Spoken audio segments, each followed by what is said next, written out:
Ẹ̀yin èèyàn ilé ìwò lẹ ṣe káàbọ̀ sí Mashola Gist TV. Èyí tí a gbọ́ yìí ó tún lágbára o.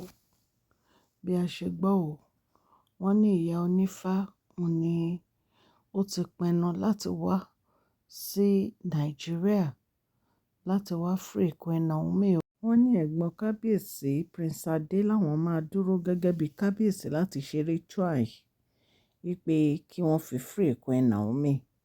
Wọ́n ní bàbá Erin ńlá Binu pé báwo ni Prince Adé àṣẹ láwọn máa dúró gẹ́gẹ́ bí àwọn láti free Queen Naomi, pé àwọn ò fún Queen Naomi ní freedom kankan.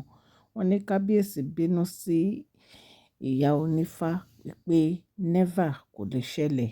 Ẹ̀yin èèyàn lé, wọ́n ní ọ̀rọ̀ yìí, wọ́n ní ó bí bàbá wa nínú wípé Prince Adé láwọn máa dúró gẹ́gẹ́ bí àwọn láti free Queen Naomi. Wọ́n láwọn ò fún Queen Naomi ní freedom kankan, pé kò síbi tí Queen Naomi ń lọ, páwọn jọ máa darúgbó pọ̀ ni. Bẹ́ẹ̀ náà dẹ̀ la gbọ́ pé àǹtí wa Fashion wọ́n banújẹ́ lórí nǹkan tó ń ṣẹlẹ̀ ní inú ààfin kábíyèsí, pé kábíyèsí ò ní time fáwọn mọ́. Wọ́n ní obìnrin tí ó dé láti Amẹ́ríkà yìí nìkan ni kábíyèsí máa ń wà pẹ̀lú lójoojúmọ́. Ṣe ni àwọn olórí wọ́n ń kérora lórí ọ̀rọ̀ yìí, pé nítorí pé wọn ò rojú kábíyèsí ńlẹ̀ mọ́. Obìnrin yìí ni every time lọ́sàn-án àti lálẹ́. Wọ́n ní the only thing tí ẹ kì í fi rí obìnrin yẹn kan máa mú jáde òun nítorí pé wọ́n tí announce ẹ̀ as olórí pẹ̀lú àwọn elders officially.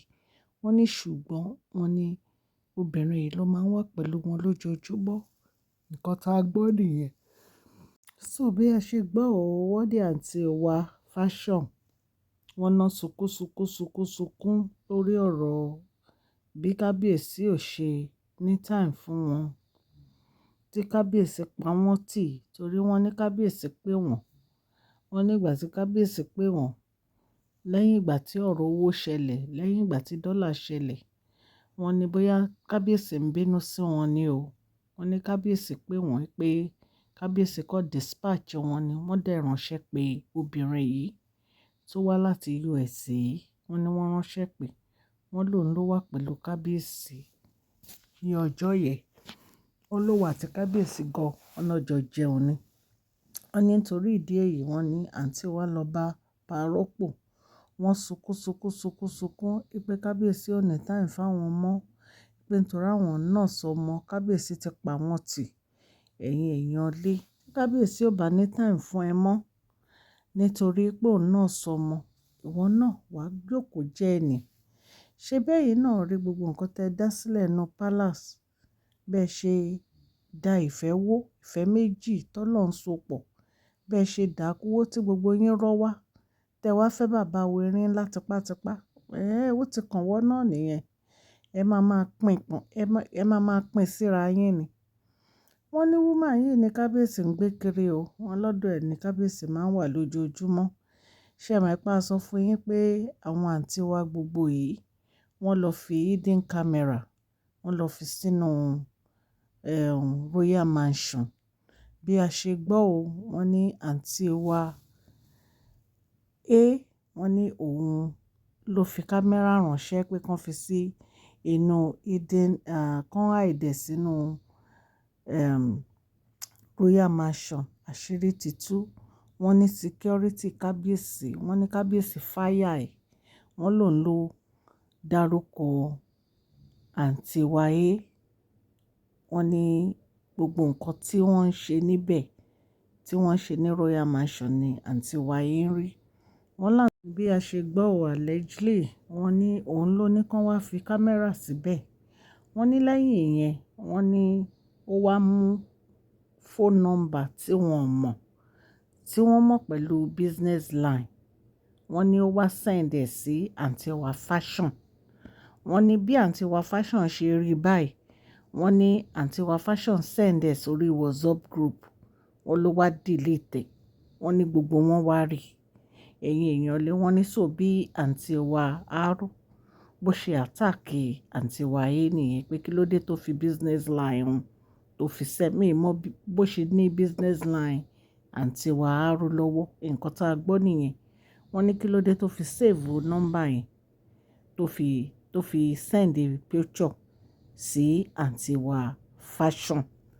Nǹkan tá a gbọ́ nìyẹn o, ẹ̀yin ará ilé. Ṣùgbọ́n nǹkan tó ń ṣẹlẹ̀ ní inú palace kábíyèsí ó gba ìfura.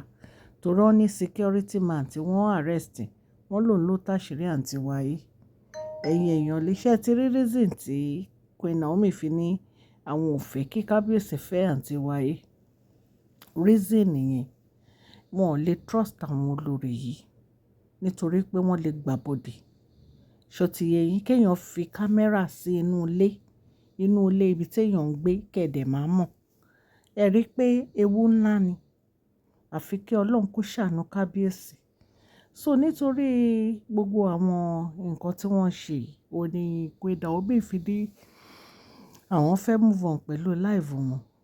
Nítorí pé wọn ò lè máa bá àwọn olórí yìí, wọn ò lè máa bá wọn gbé. Yàtọ̀ sí yẹn, oríṣiríṣi obìnrin ni kábíyèsí tó fẹ́ fẹ́. Àwọn tó sì fẹ́ yìí, wọ́n ń bá wọn fa wàhálà, wọ́n ń bá wọn fa bátù. Ṣé lẹ́yìn ìyẹn ni wọ́n á tún wá lọ fẹ́ ẹlòmíì? Irú ìwà wo la mọ̀ táwọn ẹlòmíì tún fẹ́ fẹ́? Mọ̀ pé èyìnbó náà wà nù wọn. Tí kábíyèsí fẹ́ fẹ́ queen tí kábíyèsí fẹ́ fẹ́ náà wà nù wọn. Lẹ́yìn ìyẹn, àǹtí wa Canada náà wà nù wọn. Ṣé gbogbo àwọn tó máa bá ṣe orogún nínú palace èyí tí ń pọ̀ jù? It's getting too much. So ẹ̀yin èèyàn lè kò jẹ́ bó ṣe jẹ́ bí a ṣe gbọ́ ní Mashola Gist TV nìyẹn. Mo fi gist yẹn mo pápọ̀ sójú kan fún yín ni. Ó tó bí gist mẹ́rin. Mo pápọ̀ sójú kan fún yín ni. Torí mi ò ní ààyè, iṣẹ́ ò jẹ́ kí n ráyè láti máa ṣe bí gist mẹ́fà lójúmọ́.